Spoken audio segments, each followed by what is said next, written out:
Olá, turma! Na aula de português hoje vocês irão ver sobre os dois sinais de pontuação, que são parênteses e travessão, que em um texto eles podem exercer a mesma função de destacar uma informação. Vão ver também a conjunção de causa, que toda causa tem uma consequência. Então, vocês vão identificar as duas formas. E em seguida nós vamos ver concordância verbal. Então vamos acompanhar os vídeos e vamos aos nossos estudos. Vamos lá. São os parênteses, esse sinalzinho aqui. Os parênteses marcam em uma sentença certa interposição de palavras. Eles são utilizados para se promover normalmente um esclarecimento, o acréscimo de um termo acessório, de uma explicação em uma sentença. Então esta é a primeira função dos parênteses. Esclarecer certo comentário, explicação em determinada sentença. Veja só isso em um exemplo. Os alunos que foram premiados no festival visitaram Lisboa. E no segundo caso, Lisboa, Portugal, é uma cidade belíssima. Nos dois casos, existe certo esclarecimento entre parênteses. No primeiro, pretende-se especificar quem eram os alunos mencionados, enquanto no segundo, somente esclarecer a localização de Lisboa. Isso é claro? Também, esse tipo de pontuação é utilizado para evidenciar certa sigla após o seu significado completo.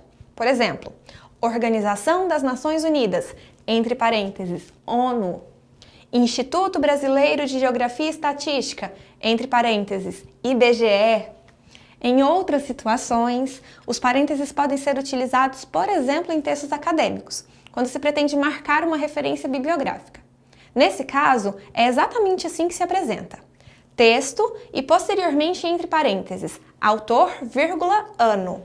Em outros casos, por exemplo, no roteiro de uma peça teatral, os parênteses marcam algo que extrapola o diálogo.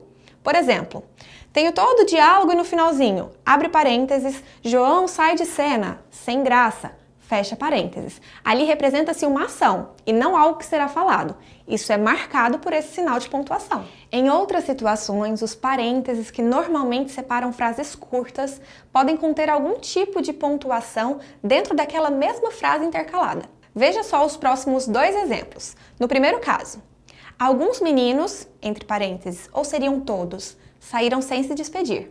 E em uma segunda ocorrência, alguns meninos saíram sem se despedir. Que deselegância! Nesses dois casos, a pontuação dentro dos parênteses surge como se fosse um fluxo de consciência, notaram? Em outras circunstâncias, a pontuação é apresentada depois dos parênteses, finalmente. Por último, temos como sinal de pontuação o travessão. Esse tracinho mais longo utilizado na língua portuguesa para evidenciar certo início de frase ou uma interlocução. Esse tipo de pontuação ele é utilizado normalmente quando se pretende marcar um discurso direto em um enunciado escrito ou então intercalar alguma explicação. Veja o primeiro exemplo. Travessão, sejam bem-vindos ao Brasil. Note que nesse caso, o travessão poderia ser substituído, por exemplo, com as aspas, porque marca a transição de interlocutores e tem aquela mesma função. Tá lembrado? Em outras ocorrências, o travessão serve para intercalar um trecho que merece ênfase em algum enunciado. Por exemplo, o Brasil, um dos países mais belos do mundo, merece ter sua biodiversidade preservada. Viram só? Bom, eu acho que deve ter surgido uma dúvida sobre quando utilizar o parêntese ou quando utilizar o travessão. As ocorrências são semelhantes. No entanto, lembre-se, os parênteses normalmente realçam uma informação acessória, enquanto o travessão dá ênfase a alguns termos importantes e essenciais para a compreensão do enunciado. Em último caso, precisamos deixar clara a ocorrência do travessão duplo em duas circunstâncias. Na primeira delas, quando se pretende em um texto narrativo marcar a fala de um dos personagens, por exemplo, travessão, estamos prontos, travessão, disse Ana. Em um segundo caso, para intercalar alguma ideia no enunciado. Em 2018, como todos se recordam, houve eleições no Brasil. Viram só? Note que no segundo caso há uma vírgula depois do travessão. As pontuações precisam ser mantidas quando não se finaliza uma frase após ele, certo? Primeiro, vamos definir uma coisa e outra. Causa é aquilo que faz com que algo exista ou aconteça. É a origem, o motivo, a razão. Então, para que algo exista, é necessário que haja uma causa anterior. A consequência é algo produzido por uma causa ou por um conjunto de condições. Consequência é efeito, é resultado. Então, a consequência é o resultado de uma causa. E a causa é aquilo que dá origem a uma consequência. Causa e consequência têm tudo a ver com conjunções. Tem um vídeo anterior sobre o assunto que estará linkado na descrição e no card. Mas antes de falarmos sobre conjunções, vamos tentar analisar algumas frases a partir de um raciocínio lógico. Vamos lá. Na primeira, estudou tanto durante a noite que dormiu na hora do exame. Vamos encontrar a causa e sua respectiva consequência. Vejamos. Seguindo o raciocínio lógico, vamos descobrir o que é que aconteceu primeiro. Estudou tanto à noite que dormiu na hora do exame. Ela estudou primeiro ou dormiu? Ela estudou e por isso ela dormiu. Então a causa é o acontecimento anterior à consequência.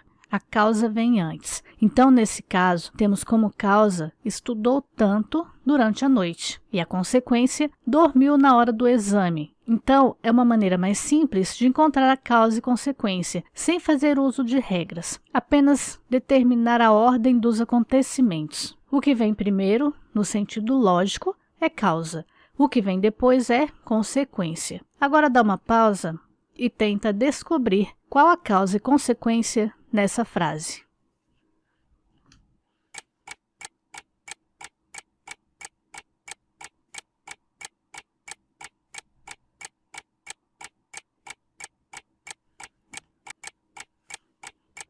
A dor era tanta que a moça desmaiou.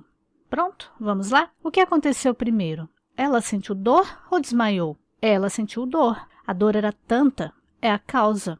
E a moça desmaiou, é a consequência. Ela não suportou a dor que deu causa ao desmaio. O desmaio é consequência. Ele não fez a pesquisa porque não dispunha de meios. Essa frase, no primeiro momento, pode dar uma confundida. Presta atenção e tenta resolver. Qual é a causa e qual a consequência?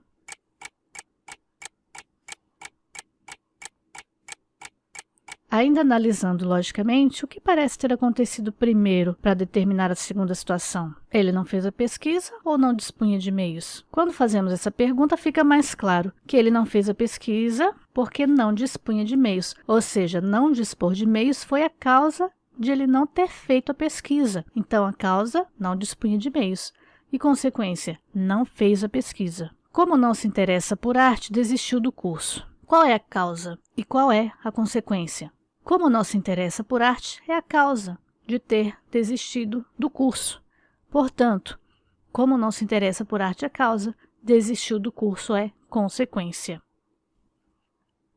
Agora vamos ver quais são as conjunções causais e as conjunções consecutivas, que no caso indicam consequência. Conhecendo-as, fica bem mais fácil não errar diante de questões que peçam para determinar qual é a causa e consequência na oração. As causais são porque, que, como, no sentido de porque no início da frase, pois que, visto que, uma vez que, porquanto, já que, desde que, etc. As consecutivas, que por sua vez indicam consequências, são de sorte que, de modo que, sem que, correspondendo a que não, de forma que, de jeito que, tendo como antecedente na oração principal uma palavra como tal, no caso ficaria tal que, né? Tão, cada, tanto, tamanho, etc. Vamos A dissonância verbal, como uma regra geral, se dá pela relação de harmonia que se estabelece entre o verbo e o sujeito na construção de determinado período.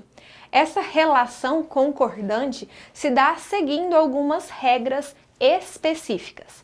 Veja quais são. Quando eu tenho uma relação de concordância com um sujeito simples, o verbo concorda com o sujeito concordando em número e pessoa. Por exemplo, as meninas, sendo um sujeito no plural, se apresentaram com o verbo também no plural, lindamente, como um advérbio. Então o correto é: as meninas se apresentaram lindamente. Meninas no plural, verbo também no plural.